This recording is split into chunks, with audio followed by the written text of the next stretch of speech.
यदा यदा हि धर्मस्य ग्लानिर्भवति भारत अभ्युत्थानमधर्मस्य तदात्मानं सृजाम्यहम् परित्राणाय साधूनां विनाशाय च दुष्कृतां धर्मसंस्थापनार्पाय संभवामि युगे युगे। वसुदेवसुतं देवं कंसचाणूरमर्दनं देवकी परमानन्दं कृष्णं वन्दे जगद्गुरुम्। चिन्तासन्तानहन्तारो यत्पादाम्बुजरेणवः स्वीयानां तानि जाचार्यं प्रणमामि मुहुर्मुहुः। यदनुग्रहतो जन्तुः सर्वदुःखातिगो भवेत् तमहं सर्वदा वन्दे श्रीमद्वल्लभनन्दनम्। अज्ञानतिमिरान्धस्य ज्ञानं जनशलाकया चक्षुरुन्मीलितं येन तस्मै श्रीगुरुवे नमः। नमामि हृदये शेषे लीलाक्षीराब्धिशायि नमः। लक्ष्मीसहस्रलीलाभिः सेव्यमानं कलानिधिं चतुरभिश्च चतुरभिश्च चतुरभिश्च त्रिभिष्टता षड्भिर्विराजते योऽसौ पञ्चधारदये मम पंचधारदये नमः।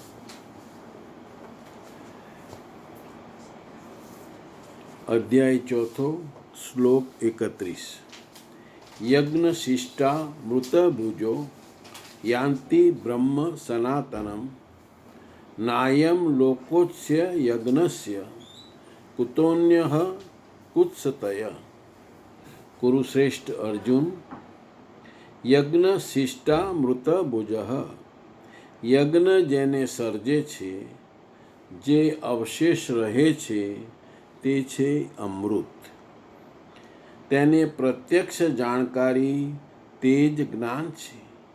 તે જ્ઞાનામૃતને ભોગવનારા તેમજ પ્રાપ્ત કરનારા યોગીજન યાન્તિ બ્રહ્મ સનાતન શાશ્વત સનાતન પરબ્રહ્મને પ્રાપ્ત થાય છે.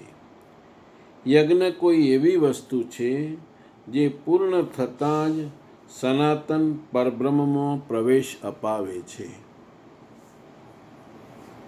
યજ્ઞ ન કરીએ તો શું વાંધો છે? શ્રી કૃષ્ણ કહે છે કે યજ્ઞ રહિત પુરુષને પુનઃ મનુષ્ય લોક અર્થાત માનવ શરીર પણ સુલભ થતું નથી. પછી તે અન્ય લોક તો તેને સુખદાયી કઈ રીતે થાય? તેના માટે પશુ પક્ષીની યોનિઓ સુરક્ષિત છે. એથી વિશેષ કશું જ નહીં. માટે યજ્ઞ કરવો તે મનુષ્ય માત્ર માટે ખૂબ જરૂરી છે. હવે આપણે એને ડિટેલમાં જરા સમજીએ. ભગવાન કહે છે, જે ભક્ત યજ્ઞ પૂર્ણ કરે છે તેને જે અમૃતરૂપ અવશેષ મળે છે તે આત્મજ્ઞાન છે. આ જ્ઞાનનો અનુભવ કરનાર યોગી સનાતન પરમાત્માને પ્રાપ્ત કરે છે. અહીં યજ્ઞ શિષ્ટામૃત આ શબ્દ આપણે શ્લોકમાં આવ્યો. નો અર્થ ખાવા પીવાનો પ્રસાદ નથી.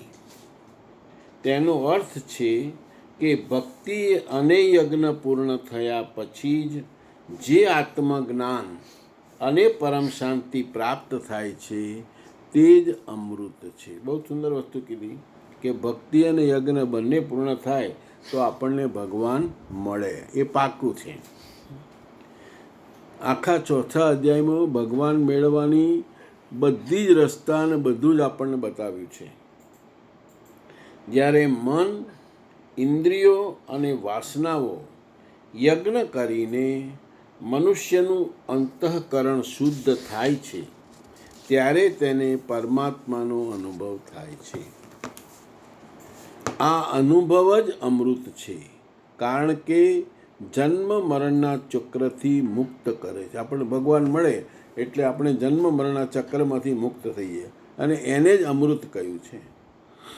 પછી ભગવાન ચેતવણી આપે છે કે જે મનુષ્ય જીવનમાં આ આંતરિક યજ્ઞ કરતો નથી તો પોતાના માનવ જીવનનો સાચો લાભ ગુમાવી દે છે.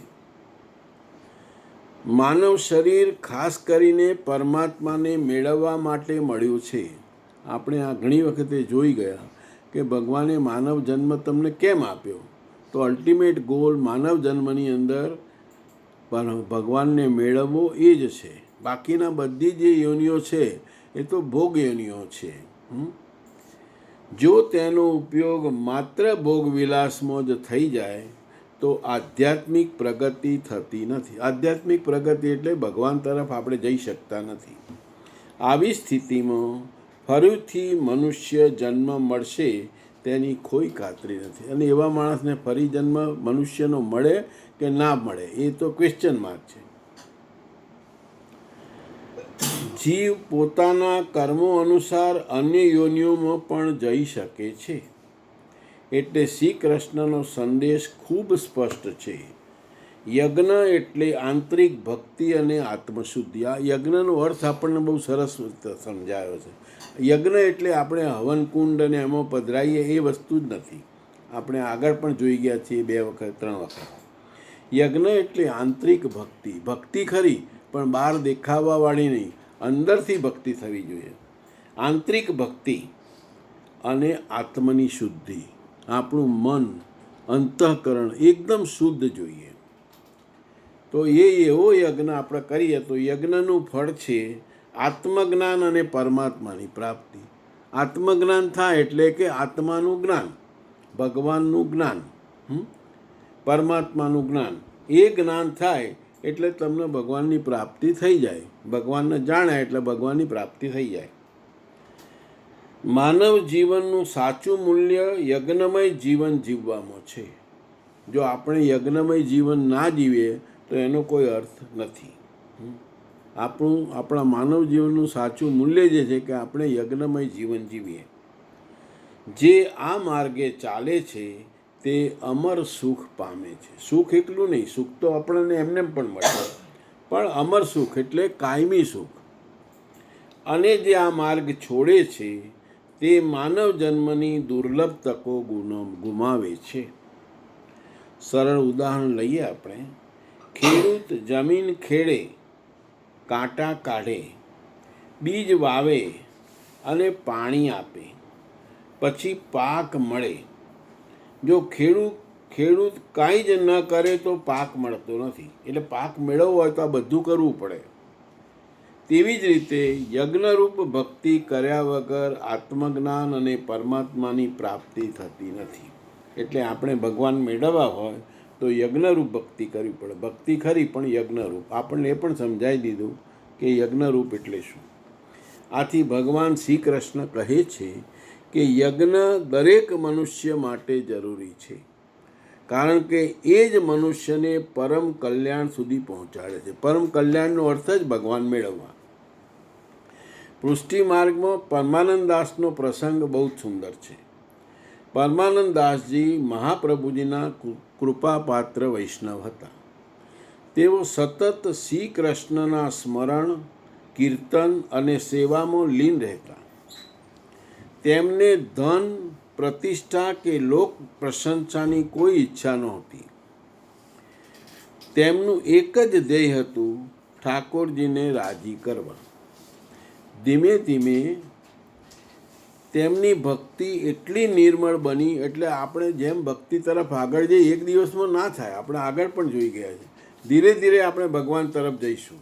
એમ ધીમે ધીમે તેમની ભક્તિ એટલી નિર્મળ બની. ભક્તિ આપણી નિર્મળ હોવી જોઈએ કે તેમને શ્રીનાથજીની કૃપાનો અનુભવ થવા લાગ્યો. તેમની ભક્તિનું ફળ ભગવાનનું સાનિધ્ય અને અંતરની પરમ શાંતિ હતી. એમને જે ભક્તિ કરી એના ફળ રૂપે શું મળ્યું એમને? તો ભગવાનનું સાનિધ્ય મળ્યું, ભગવાનની કૃપા અને ભગવાનનો અનુભવ એમને થવા લાગ્યો અને અંદર પરમ શાંતિ લાગી. પુષ્ટિમાર્ગની ભાષામાં કહીએ તો સેવા એટલે યજ્ઞ. આપણે પુષ્ટિમાર્ગ બધા સેવા કરીએ, સેવા એ યજ્ઞ જ છે. સેવા ઇઝ ઇક્વલ ટુ યજ્ઞ. સમર્પણ એટલે આહુતિ. આપણે સેવામાં જે કંઈ સમર્પણ કરીએ છીએ એ યજ્ઞમાં આહુતિ આપ્યા બરાબર છે. ભગવાનની કૃપા એટલે યજ્ઞનું અમૃત. એટલે આપણા ઉપર ભગવાનની પુષ્ટિ માંગે, ભગવાનની આપણે કે ભગવાનની કૃપા થાય, તો ભગવાનની કૃપા થઈ તમને એટલે એ તમને અમૃત મળ્યું. અને ઠાકોરજીની પ્રાપ્તિ એટલે સનાતન બ્રહ્મની પ્રાપ્તિ. એટલે પરમાનંદાસજીના સંદર્ભમાં કહી શકાય કે તેમની ભક્તિ જ યજ્ઞ હતી. પોતાનો અહંકાર અને સ્વાર્થનો હવન તેમણે ભગવાનમાં કર્યો. તેનું અમૃત ફળ ભગવાનની કૃપા અને ભગવાનનો અનુભવ હતો. આથી ગીતા કહે છે કે યજ્ઞ શિષ્ટા મૃતભુજો યાન્તિ બ્રહ્મ સનાતન. યજ્ઞ પૂર્ણ થયા પછી જે અમૃત મળે છે તે પરમાત્માની પ્રાપ્તિ છે. હવે શ્લોક 32. એવં બહુવિધા યજ્ઞ વિતતા બ્રહ્મણો મુખે કર્મ જાન્વદી તાન સ્વાનેવમ જ્ઞાત્વા વિમોક્ષસે. આ રીતે ઉપરયુક્ત અનેક પ્રકારના યજ્ઞ વેદની વાણીમાં દર્શાવ્યા છે. બ્રહ્મના મુખેથી જ કહેવાયા છે. પ્રાપ્તિ પછી મહાપુરુષના શરીરને પરબ્રહ્મ ધારણ કરી લે છે. બ્રહ્મથી અભિન્ન અવસ્થાવાળા તે મહાત્માઓની બુદ્ધિ માત્ર યંત્ર જ હોય છે. યંત્ર જ હોય છે. આ સરસ વસ્તુ સમજાય કે જેને બ્રહ્મ મળે એમની બુદ્ધિ એક યંત્ર જેવી છે કે ભગવાન જે કે એમ જ કરવાનું. એમના દ્વારા તે બ્રહ્મ જ બોલે છે. એ જે કંઈ બોલે એ અંદર બેઠેલા ભગવાન બોલે. તેમની વાણીમાં આ યજ્ઞનો વિસ્તાર કરવામાં આવ્યો છે. આ બધા યજ્ઞોને તો કર્મ જાનવિદ્ધ, કર્મથી પેદા થયેલા જાણ. આ પહેલાં પણ કહેવાયેલું છે કે યજ્ઞ કર્મસ સુમુદુવ. એમને એ રીતે ક્રિયાત્મક જાણી લેવાથી હમણાં જ બતાવ્યું હતું કે યજ્ઞ કરીને જેમના પાપ નષ્ટ થઈ ગયા છે તેઓ યજ્ઞના યથાર્થ જ્ઞાતા છે. અર્જુન, તું સંસાર બંધનથી પૂર્ણ રીતે છૂટી જઈશ. યોગેશ્વરે કર્મને સ્પષ્ટ કરી દીધું. તે ક્રિયા કર્મ છે જેના વડે ઉપરયુક્ત યજ્ઞ પૂર્ણ થાય છે. હવે જો દૈવી સંપદની કમાણી, સદગુરુનું ધ્યાન, ઇન્દ્રિયોનો સંયમ, શ્વાસનો પ્રશ્વાસમાં હવન, પ્રશ્વાસનો શ્વાસમાં હવન, પ્રાણ અપાનની ગતિનો નિરોધ, ખેતી કરવાથી, વેપાર, નોકરી કે રાજનીતિ કરવાથી થતો હોય તો તમે કરો. યજ્ઞ તો એવી ક્રિયા છે જે સમાપ્ત થતાં જ પરબ્રહ્મમાં પ્રવેશ અપાવી દે છે. બાહ્ય કોઈ પણ કાર્ય વડે તમને તક્ષણ બ્રહ્મમાં પ્રવેશ મળી જતો હોય તો કરો. હકીકતમાં આ સૌ યજ્ઞ ચિંતનની અંતઃક્રિયાઓ છે. આરાધનાનું ચિત્રણ છે. તેનાથી આરાધ્ય દેવ વિદિત થાય છે. યજ્ઞ તે આરાધ્ય દેવ સુધીનું અંતર કાપવાની નિર્ધારિત પ્રક્રિયા વિશેષ છે. આરાધ્ય દેવ એટલે ભગવાન. ભગવાન સુધીનું અંતર કાપવાની જે પ્રક્રિયા છે તે યજ્ઞ છે. આ યજ્ઞ એ શ્વાસ અને પ્રશ્વાસ, પ્રાણાયામ વગેરે જે ક્રિયાથી સંપન્ન થાય છે તે કાર્ય પ્રણાલીનું નામ કર્મ છે. કર્મનો શુદ્ધ અર્થ છે આરાધના અને ચિંતન. આપણે પૃષ્ટિ માર્ગમાં યજ્ઞ એટલે સેવા આપણને સરસ સમજાયું. ઘણીવાર લોકો કહે છે કે સંસારમાં કાંઈ પણ કરવામાં આવે તે બની ગયું કર્મ. કામના રહિત થઈને કાંઈ પણ કરતા રહો તો તે થઈ ગયો નિષ્કામ કર્મયોગ. કોઈ કહે છે કે અધિક લાભ માટે વિદેશી વસ્ત્ર વેચો છો તો તમે સકામી છો. દેશ સેવા માટે સ્વદેશી વેચો તો તે થયો નિષ્કામ કર્મયોગ. નિષ્ઠાપૂર્વક નોકરી કરવામાં આવે, લાભહાનિની ચિંતાથી મુક્ત થઈને વેપાર કરવામાં આવે તો થઈ ગયો નિષ્કામ કર્મયોગ. જય પરાજયની ભાવનાથી મુક્ત થઈને યુદ્ધ કરો, ચૂંટણી લડો તો શું થઈ ગયા નિષ્કર્મી? મરશો તો મુક્તિ મળી જશે. હકીકતમાં આવું કશું જ નથી. યોગેશ્વર શ્રી કૃષ્ણે સ્પષ્ટ શબ્દોમાં કહ્યું છે કે આ નિષ્કામ કર્મમાં નિર્ધારિત ક્રિયા એક જ છે. અર્જુન, તું નિર્ધારિત કર્મ કર. યજ્ઞની પ્રક્રિયા જ કર્મ છે. યજ્ઞ શું છે? શ્વાસ પ્રશ્વાસનો હવન, ઇન્દ્રિયોનો સંયમ, યજ્ઞ સ્વરૂપ મહાપુરુષનું ધ્યાન, પ્રાણાયામ, પ્રાણોનો નિરોધ. આ જ મનની વિજેતા અવસ્થા છે. જગત મનનો જ પ્રસાર છે. શ્રી કૃષ્ણના શબ્દોમાં,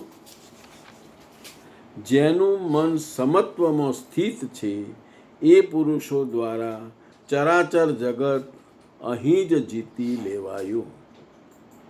મનનું સમત્વ અને જગતને જીતવું એ બંનેનો શો સંબંધ? જો જગતને જીતી જ લીધું છે તો અટક્યું છે ક્યાં? ત્યારે કહે છે કે તે બ્રહ્મ નિર્દોષ અને સમ છે. સમ એટલે સમત્વ. આ બાજુ મન પણ નિર્દોષ અને સમત્વની સ્થિતિવાળું થઈ ગયું. તેથી તે બ્રહ્મમાં સ્થિત થઈ જાય છે. સારાંશ એ કે મનનો પ્રસાર જ જગત છે. ચરાચર મન ભટકતું છે એટલે મનનું જે પ્રસાર છે એ આખું જગત છે. ચરાચર જગત જ હવન સામગ્રીના રૂપમાં છે. મનનો સર્વથા નિરોધ થતાં જ જગતનો નિરોધ થઈ જાય છે. મનના નિરોધ સાથે જ યજ્ઞનું પરિણામ આવે છે. યજ્ઞ જેનું સર્જન કરે છે તે જ્ઞાનામૃતનું પાન કરનાર પુરુષ સનાતન બ્રહ્મમાં પ્રવિષ્ટ થઈ જાય છે. આ બધા યજ્ઞો બ્રહ્મસ્થિત મહાપુરુષોની વાણી દ્વારા કહેવાયેલા છે. બ્રહ્મસ્થિત મહાપુરુષ એટલે જેને ભગવાનનો સાક્ષાત્કાર કર્યો છે એવા પુરુષ, એમને આ બધું કહેલું છે. એવું નથી કે અલગ અલગ સંપ્રદાયોના સાધક અલગ અલગ પ્રકારના યજ્ઞ કરે છે, પરંતુ બધા એક જ સાધકની ઊંચી નીચી અવસ્થાઓ છે. આ યજ્ઞો જેને વડે થવા લાગે તે ક્રિયાનું નામ કર્મ છે. આખી ગીતામાં એક પણ શ્લોક એવો નથી જે સાંસારિક કાર્યોનું સમર્થન કરતો હોય. ઘણું કરીને લોકો યજ્ઞનું નામ પડતાં જ બહાર યજ્ઞવેદી બનાવી જવતર લઈને સ્વાહા બોલતા બોલતા હવનનો પ્રારંભ કરી દે છે. આ તો એક વંચના છે. દ્રવ્ય યજ્ઞ બીજું કાંઈ જ છે એ વિશે શ્રી કૃષ્ણે ઘણીવાર કહ્યું છે, પરંતુ પશુ બલિ, વસ્તુ હોમવા વગેરે સાથે તેને કોઈ સંબંધ નથી. હવે આ શ્લોકને આપણે સરળ ભાષામાં સમજીએ. શ્લોકનો સાર એ છે કે શ્રી કૃષ્ણ કહે છે કે વેદોમાં ઘણા પ્રકારના યજ્ઞ જણાવ્યા છે. આપણે જો પુરાણો વાંચીએ તો આપણને બધા પ્રકારના યજ્ઞોની ખબર પડે. પરંતુ આ બધા યજ્ઞ બહારના નથી, અંદરના છે. આ યજ્ઞો મનને શુદ્ધ કરીને પરમાત્મા સુધી પહોંચાડે છે. આ યજ્ઞો કેવી રીતે કરવા તે બ્રહ્મનિષ્ઠ મહાપુરુષો સમજાવે છે. જેને ભગવાનનો સાક્ષાત્કાર થયો છે એવા માણસો આપણને આ યજ્ઞ કેવી રીતે કરવો એ સમજાવે. આ શ્લોકમાં શ્રી કૃષ્ણ એક બહુ મહત્વની વાત કહે છે.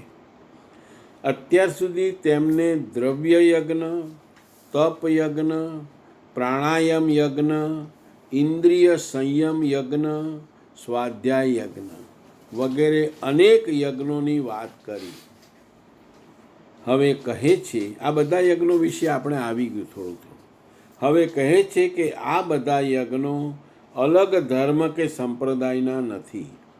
તમે ધર્મ ગમે તે પાડતા હો, બધામાં યજ્ઞનો પ્રકાર આ જ છે, પરંતુ એક જ ભક્તની આધ્યાત્મિક પ્રગતિના જુદા જુદા પગથિયા છે. અહીં કર્મનો અર્થ ખેતી, વેપાર, નોકરી કે રાજકારણ નથી. ગીતા પ્રમાણે કર્મ એટલે પરમાત્માને, બરાબર એક એક શબ્દ સમજવા જેવો છે. ગીતા પ્રમાણે કર્મ એટલે પરમાત્માની પ્રાપ્તિ માટે કરવામાં આવતી ભક્તિ. આપણે ભગવાન મેળવવા માટે જે ભક્તિ કરીએ એ કર્મ છે. મનને ભગવાનમાં સ્થિર કરવાનું. ભક્તિ કરતાં કરતાં મન આપણું ભગવાનમાં સ્થિર થવું જોઈએ. સેવા કરતાં કરતાં મન આપણું ભગવાનમાં લાગી જવું જોઈએ. ઇન્દ્રિયોનો સંયમ રાખવો, કેમ કે ઇન્દ્રિયો બહુ જ ભટકે. સદગુરુના માર્ગદર્શન હેઠળ ધ્યાન કરવું. ધ્યાન કરવાનું પણ ગુરુની આજ્ઞાથી કરવાનું. અને કેવા ગુરુ? તો સદગુરુ. સદગુરુ એટલે જેને પોતાને આત્માનો સાક્ષાત્કાર થયો છે એવા ગુરુ. સદગુરુના માર્ગદર્શન હેઠળ ધ્યાન કરવું, શ્વાસ પ્રશ્વાસને સંયમિત કરવો, આ બધું જ કર્મ છે. ઘણા લોકો માને છે કે કોઈ પણ કામ ફળની ઈચ્છા વગર કરીએ તો તે નિષ્કામ કર્મયોગ થઈ જાય, પરંતુ શ્રી કૃષ્ણનો અર્થ એટલો જ નથી. પહેલાં તો નિષ્કામ કર્મ કરવો એ જ બહુ મોટી વસ્તુ છે, કેમ કે તમે કંઈ પણ કર્મ કરો એટલે તમને એમાંથી કંઈક મેળવવાની આશા તો હોય. તેઓ કહે છે કે નિયત કર્મ એટલે પરમાત્માની પ્રાપ્તિ માટેની આંતરિક ભક્તિ. ભગવાન મેળવવા માટે આપણે અંદરથી જે ભક્તિ કરીએ એ જ નિયત કર્મ છે. યજ્ઞનો અર્થ પણ માત્ર અગ્નિમાં ઘી, તલ કે જવ હોમવા સુધી મર્યાદિત નથી. એ સિસ્ટમ છે, બરાબર છે. સાચો યજ્ઞ એ છે જેમાં મનની ચંચળતા, આપણું મન ખૂબ જ ચંચળ છે, આપણે કહીએ છીએ માકડા જેવું છે, કૂદતું હોય છે. તો જેમાં મનની ચંચળતા, ઈચ્છાઓ, મન આપણું બહુ ઈચ્છાઓ કરે છે, અહંકાર અને વાસનાઓનો ત્યાગ થાય, જ્યારે મન શાંત અને સમત્વમાં સ્થિર થાય છે ત્યારે જ યજ્ઞ પૂર્ણ થાય છે. ત્યાં સુધી યજ્ઞ પૂર્ણ નથી થતું. આ બધી વસ્તુ સમજવા જેવી છે. સાચો યજ્ઞ એ છે કે જેમાં મનની ચંચળતા, ઈચ્છાઓ, અહંકાર અને વાસનાઓનો ત્યાગ થાય. જ્યારે મન શાંત અને સમત્વમાં સ્થિર થાય છે ત્યારે જ યજ્ઞ પૂર્ણ થાય છે. જગતનો અનુભવ પણ મનથી જ થાય છે. મન શાંત થાય તો જગતનું આકર્ષણ પણ શાંત થઈ જાય. તમારું મન જો શાંત હોય તો આ જગતના જે બધા મોહ માયાથી ભરેલું જગત, એમાં આ ગમે ને આ ના ગમે ને આ લેવું છે ને આ નથી લેવું, એ બધામાંથી મન શાંત થઈ જાય. જગતનું આકર્ષણ પણ મન શાંત થઈ જાય છે. ત્યારે ભક્ત બ્રહ્મમાં સ્થિર થવા લાગે છે. ત્યારે એને લાગે કે મારું હવે કંઈક ભગવાનને અનુભવ થવા લાગે. આથી યજ્ઞ એટલે પરમાત્મા સુધી પહોંચાડતી આંતરિક ભક્તિ અને કર્મ એટલે તે ભક્તિની પ્રક્રિયા. કર્મ એટલે શું? તો આપણે ભક્તિની જે પ્રક્રિયા કરીએ એ આ યજ્ઞોનું ફળ છે. મનની શુદ્ધિ. આવો તમે યજ્ઞ કરો તો તમને શું ફળ મળે? ફળની આશાની વાત નથી, તમારામાં શું ચેન્જ આવે? તો મનની શુદ્ધિ, તમારું મન એકદમ શુદ્ધ થઈ જાય, કોઈના પ્રત્યે વેર નહીં, આ નહીં, તે નહીં. આત્મજ્ઞાન, તમારે આત્માનું તમને જ્ઞાન થાય કે હું અને શરીર બે જુદા છીએ, એ આત્માનું જ્ઞાન છે. અને પરમાત્માની પ્રાપ્તિ, અને એ જ્ઞાન થાય એટલે ભગવાન મળે છે. સરળ સાર કહીએ તો યજ્ઞ બહારની વિધિ કરતાં વધુ અંદરની ભક્તિ છે. કર્મ એટલે ભગવાનની પ્રાપ્તિ માટેની નિયત ભક્તિ. ઇન્દ્રિય સંયમ, ધ્યાન, પ્રાણાયામ વગેરે યજ્ઞના વિવિધ સ્વરૂપો છે. મન શાંત અને સમત્વમાં સ્થિર થાય ત્યારે જ યજ્ઞ પૂર્ણ થાય છે. જ્યાં સુધી મન શાંત ના થાય ત્યાં સુધી યજ્ઞ આપણો અધૂરો છે. આવા યજ્ઞોથી મનુષ્ય સંસારના બંધનમાંથી મુક્ત થઈ જાય છે, પરબ્રહ્મ પરમાત્માને પ્રાપ્ત કરે છે. આ શ્લોક પૃષ્ટિમાર્ગ સાથે ઘણી હદ સુધી મેળ ખાય છે. જો આપણે તેને સૈદ્ધાંતિક દ્રષ્ટિએ સમજીએ, જો કે ભાષા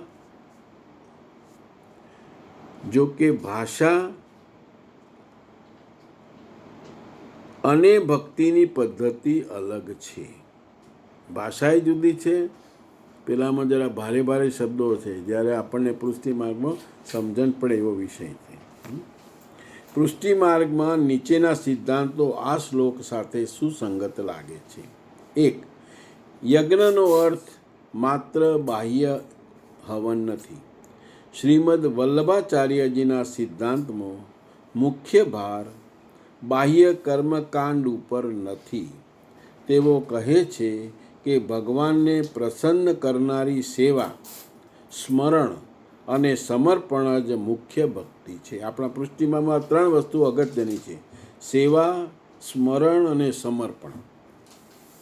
માત્ર અગ્નિમાં આહુતિ આપવાથી ભગવાનની પ્રાપ્તિ થતી નથી.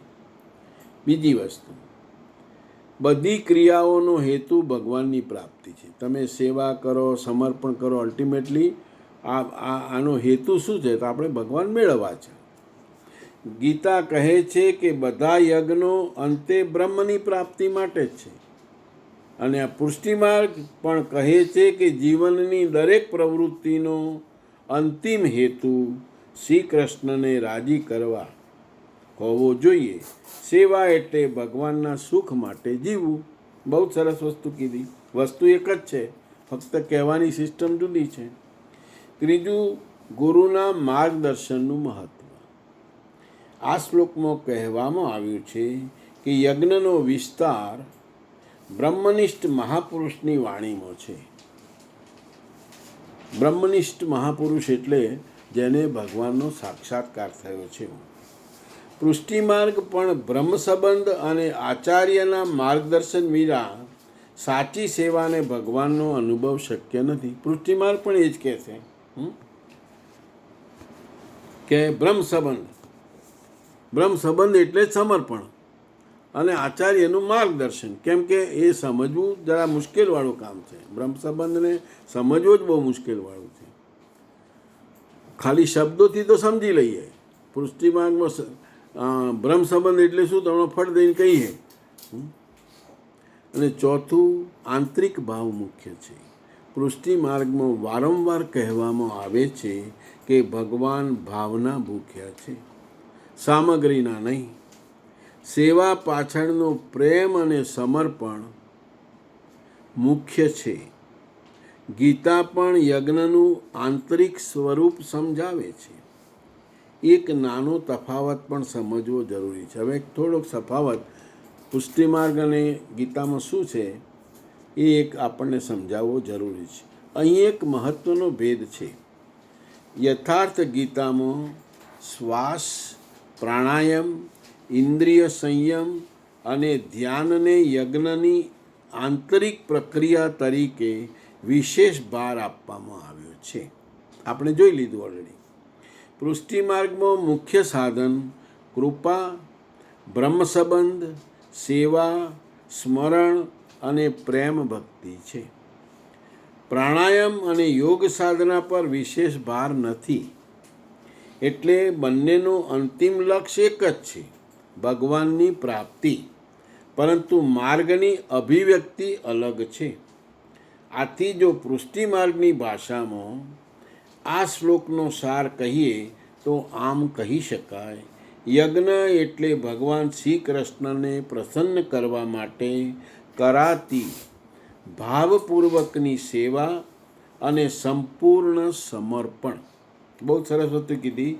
યજ્ઞ એટલે ભગવાન શ્રી કૃષ્ણને પ્રસન્ન કરવા માટે કરાતી ભાવપૂર્વકની સેવા, એકલી સેવા નહીં, ભાવપૂર્વકની સેવા અને સંપૂર્ણ સમર્પણ. બાહ્ય ક્રિયા કરતો હૃદયનો ભાવ મુખ્ય છે. ગુરુના આશ્રયમાં રહીને સેવા કરતાં જીવ ભગવાનની કૃપાથી તેમના ચરણોમાં પહોંચે છે. આ અર્થ પુષ્ટિ માર્ગના મુખ્ય સિદ્ધાંત સાથે સુસંગત છે. ભલે ગીતા અને પુષ્ટિ માર્ગ તેની અભિવ્યક્તિ જુદી રીતે કરે છે. જય શ્રી કૃષ્ણ. હવે આપણે બુધવારે મળીશું.